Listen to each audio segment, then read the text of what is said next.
여러분, 동학개미 이러면 IMF 외환 위기 때 많은 주식이 폭락했을 때, 그죠?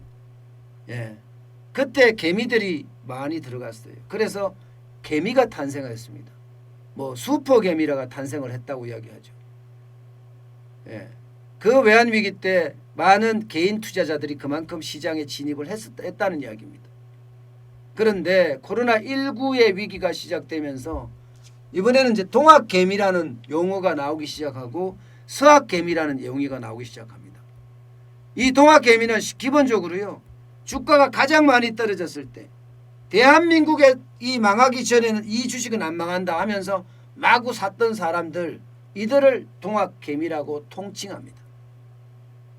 삼성전자를 사고 SK하이닉스를 사고 했던 그 사람들 말입니다.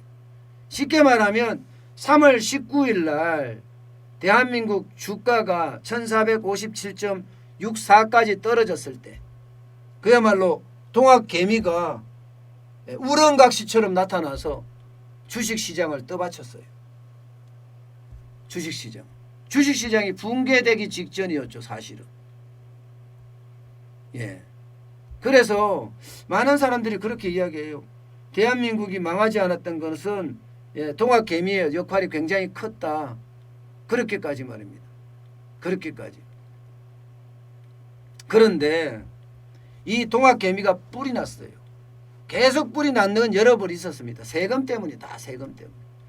정부는 세금을 많이 뽑아가려고 하고 동학개미들은 우리는 투자를 하는 사람들이다. 그러면 투자 여건을 만들어줘야 되는 것 아니냐. 이렇게 이야기하고 있거든요. 지난번에는 양도소득세 때문에 난리였습니다.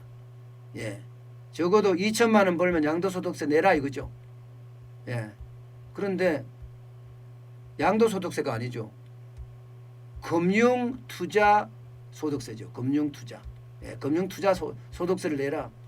2천만 원까지 벌면. 웃기는 소리 하지 마라. 그래서 5천만 원까지 올렸어요.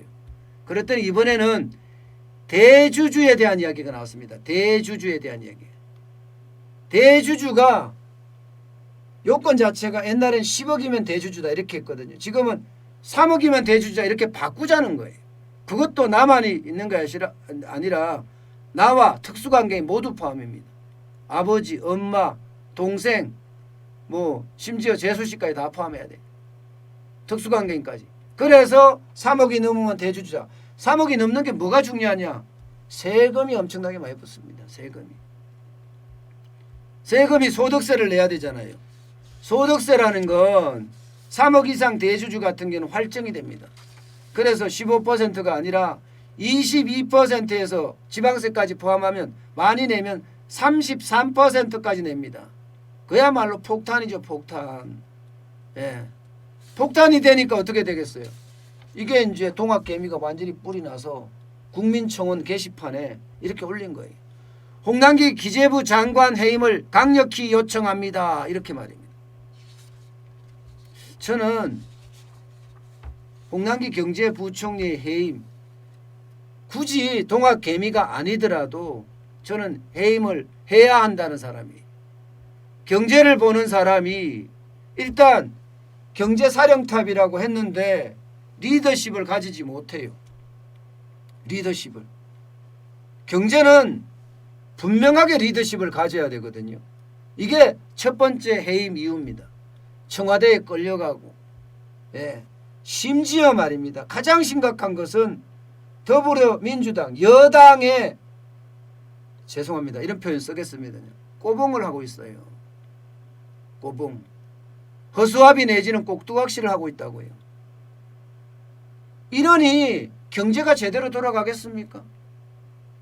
본인의 리더십을 가지고 청와대도 설득하고 여당도 설득을 해서 국회에서 우리 경제, 우리 국민을 위한 경제가 되도록 노력해야 되는 게 경제부총리의 일대 덕목입니다.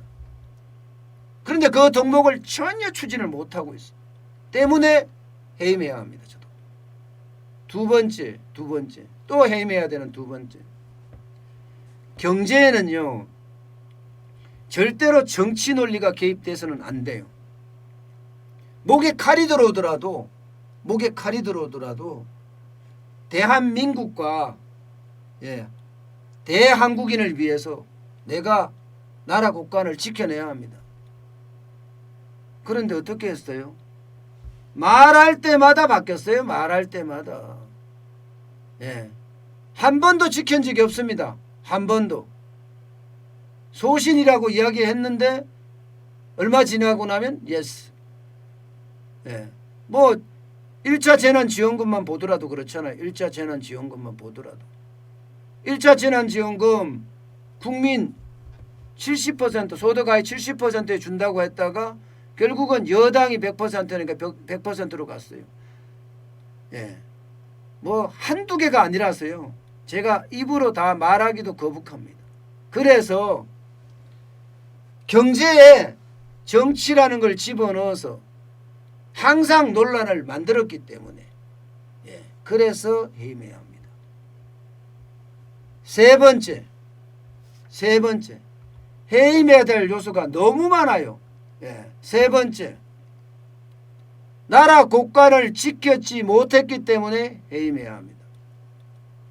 보시는 것처럼 1차, 2차, 3차, 4차 추경까지 하면서 국가 채무 비율을 엄청나게 높였어요. 40%도 안 되던 채무 비율을 44%까지 올렸습니다. 국채 발행 규모 보세요.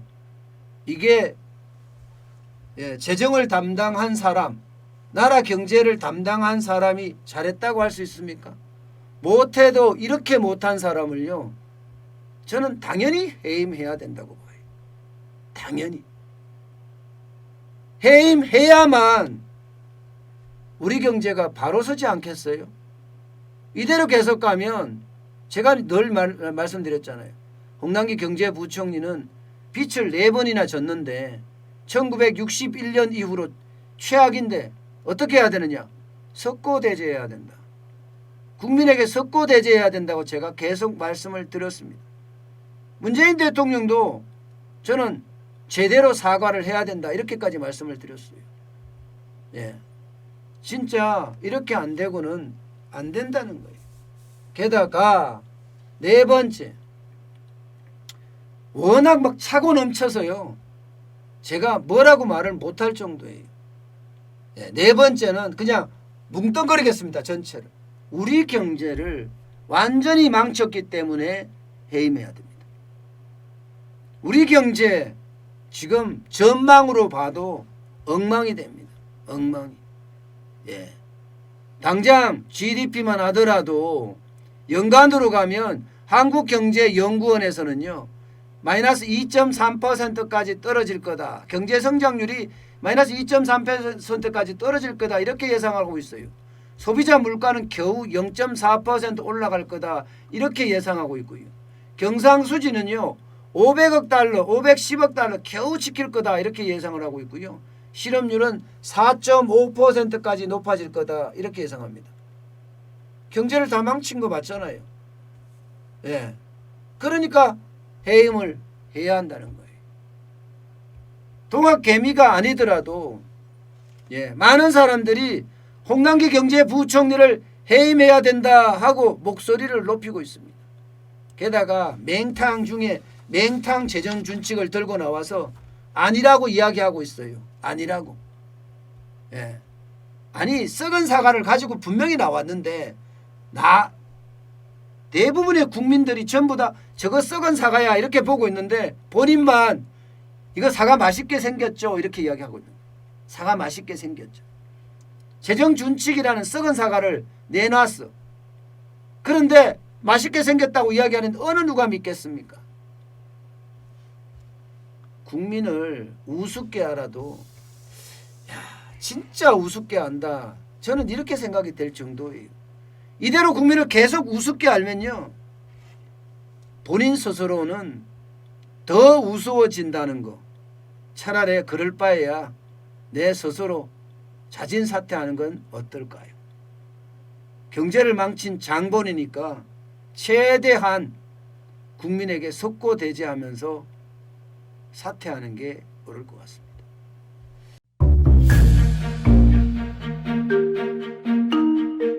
세종대왕과 샤넬 넘버 5, 벤츠 자동차의 최고급 기종인 마이바흐의 공통점을 아시나요? 바로 침향입니다.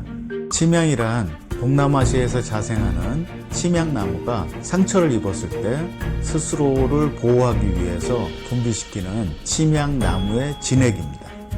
진침향은 태국산 침향과 러시아산 녹용, 그리고 국산 홍삼, 백봉령, 산수유, 당귀, 숙지향, 꿀로 이루어진 침향환으로 만성 피로나 또 스트레스, 기력이 저하된 직장인분들, 또 수험생들, 연세 드신 어르신분들이 드시면 좋은 환입니다. 진침향 여러분들께 자신있게 권해드립니다.